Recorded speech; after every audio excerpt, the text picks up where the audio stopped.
For 25 years, they called her the girl who shouldn't have been alone.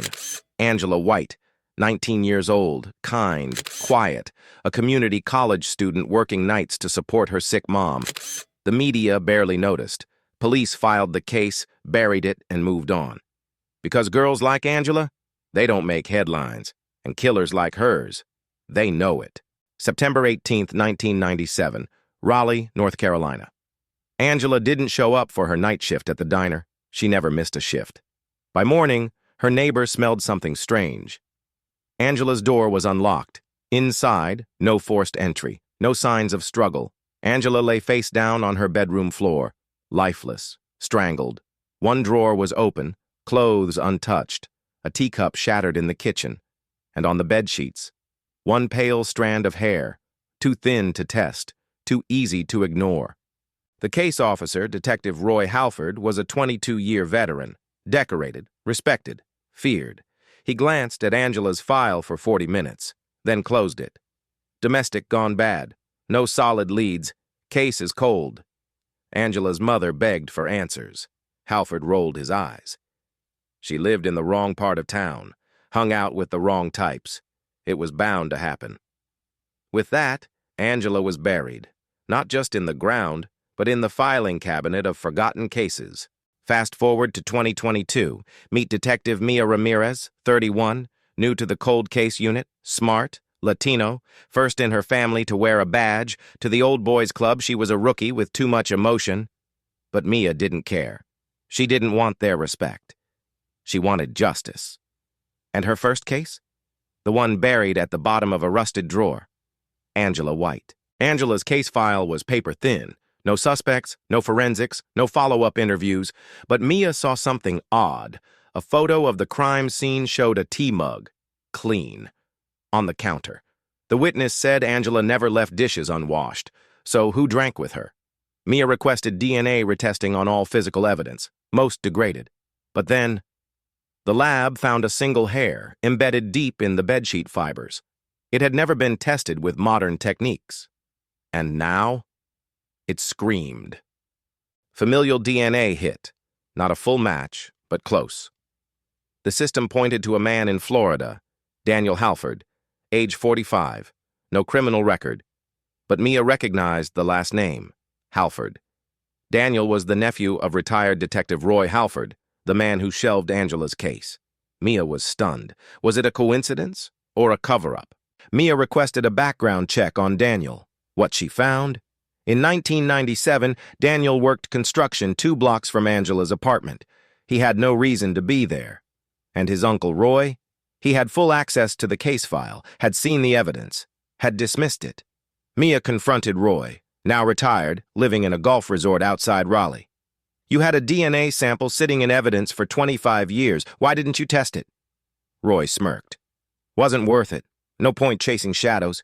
Besides, she was just another girl in the wrong crowd. Mia's hands shook, not from fear, from rage. With a warrant, Mia obtained Daniel's DNA. It was a match, 99.98% certainty. The hair belonged to him.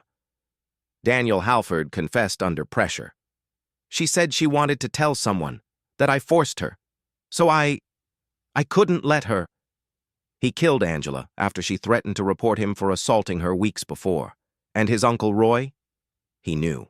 He protected him. He buried the case, buried the girl. But justice dug its way back out, strand by strand. Angela was never just another girl.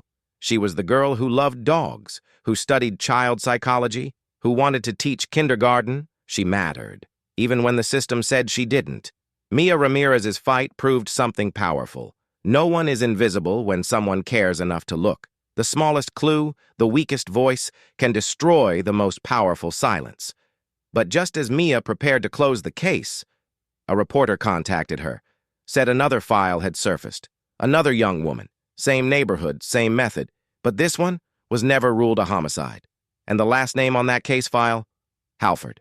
Detective Mia Ramirez had just delivered justice for Angela White, but something still felt wrong. The old detective, Roy Halford, was too calm, too smug, like a man who'd buried more than just one truth. Then came the call. A local investigative reporter, Darren Reese, emailed Mia a file. Thought you might want to see this. It never made the news, never even made the case logs. Attached was one chilling phrase. April Langley, age 17, found in a bathtub, ruled accidental. Date, October 2nd, 1996, exactly 1 year before Angela. April Langley was a high school senior. Honor roll student, track team, volunteered at a shelter. One night she didn't come home. Her mother found her in the tub, head submerged, no water in her lungs, bruising on her wrists. But police said it was a panic attack, that she passed out, that she drowned, that it was self-inflicted. Detective Roy Halford was the lead investigator. He closed the case in 48 hours. Mia pulled April's report. It was thin. Too thin. But something stood out. A neighbor, Mrs. DeMarco, told police she saw a young man leave April's house the night before. She described him. Tall, tan jacket, dark baseball cap, late teens or early 20s. There was a sketch, never released, and when Mia overlaid it with Daniel Halford's yearbook photo from 1996, the match was uncanny. Mia brought this to her captain. He frowned. "You're digging into a closed file, based on a maybe." The Halford family already took a hit. Let's not build conspiracies. But Mia didn't care. She had seen this playbook before. Dismiss the girl. Protect the man. Only this time, she had leverage. Mia met with Darren Reese, the reporter. He had been tracking Roy Halford for years. "I knew something stunk with April's case, but I never had the resources. You do." He handed Mia a flash drive. It contained internal memos from 1996. One in particular shook her. "Langley girl. Keep it quiet. Nephew was in town. Handle with discretion. R. Halford. Roy Halford used his badge to erase his nephew's crimes." Then Darren said something that made Mia's stomach drop. April wasn't the first either, or the last. He pulled out a folder labeled Triangle Shadows. Inside, 5 more young women, all between 16 and 20, all ruled accidental, all from poor minority neighborhoods, all within a 3-year window. All had one name in common: Detective Roy Halford. Mia reopened April Langley's case officially and quietly. She exhumed April's body. The forensic team found ligature marks on her throat that weren't listed in the original autopsy. DNA under her fingernails. And the killer's mistake. This time, the DNA was fresh enough to test. It didn't just match Daniel Halford, it matched another man. That DNA belonged to someone in the state law enforcement system. Someone recently retired. Someone who had trained Roy Halford, who had vouched for him, protected him. Captain Everett Doyle. The same man who dismissed Mia's concerns earlier. Angela's murder wasn't a fluke. It was a link in a chain of power, protection, and predator behavior, spanning decades. Mia thought she was chasing one monster, but now she realized the monster had friends, colleagues, a shield, and behind that badge was a brotherhood of silence. Mia confronted DA Janet Gray, her longtime ally. Gray looked her in the eye. "You think I sent that message? I've risked my career backing you." Mia believed her. But someone under Gray's nose was leaking. "Then help me. Give me access to every case Halford touched between 1994 and 1999. No redactions." Gray hesitated, then nodded. "You have 48 hours. After that, I can't protect you." Mia's team compiled the data. 27 suspicious cases, most labeled as suicide or accidental. Same pattern: young women, marginalized communities, minimal investigation. In all of them, Roy Halford was lead investigator, and many shared DNA irregularities. But one stood out: Case 1320B. Yvonne Blakely, filed in 1997, reported strangulation. ruled as accidental erotic asphyxiation.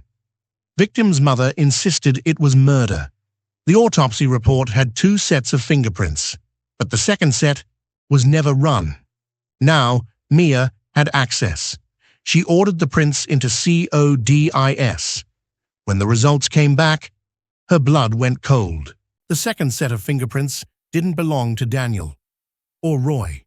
They matched Captain Everett Doyle, the same captain who shut Mia down in the past, the same man who trained Roy, the one who protected the badge.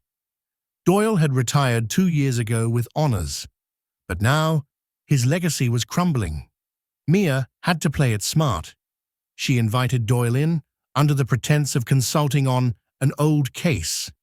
In the interview room, she dropped the file on the table. Yvonne Blakely, you remember her? He squinted, smiled. Doesn't ring a bell. Then Mia flipped the final page, the CODIS report. His eyes flickered. For the first time, Doyle looked scared. You think you're clever, Mia? No, she replied. I'm just not afraid of what you are. With Gray's help, Mia got an arrest warrant.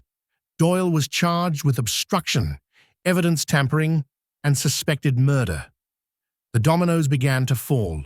Roy Halford cut a deal, turning over every file he'd ever buried. Daniel faced life in prison. And 7 cold cases were reopened, with new leads forming by the day. But justice didn't come with parades or handshakes. Mia received death threats. Her mailbox was smashed. She was pulled off active duty for her own safety. But she didn't stop. The system wasn't broken. It was built this way, to protect the powerful, to silence the powerless, to bury the truth, and the girls who got in the way.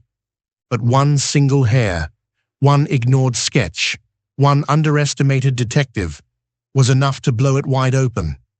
Mia visited the mother of Angela White, the girl who started it all. She placed the case file on her table. We got them, all of them. Tears, relief, silence. Then Angela's mother whispered, "She always said someone would listen. If you're watching this, you are the someone who listened. You are the reason these names will not be forgotten." Justice isn't loud. It's a whisper that refuses to be silenced. Another case erupted on the detective's table. Which kind of case could this be? Is it also another cold case, murder case, or missing case? Do well to stay tuned to Echoes of Crime as we unravel another long-forgotten and silenced true crime case.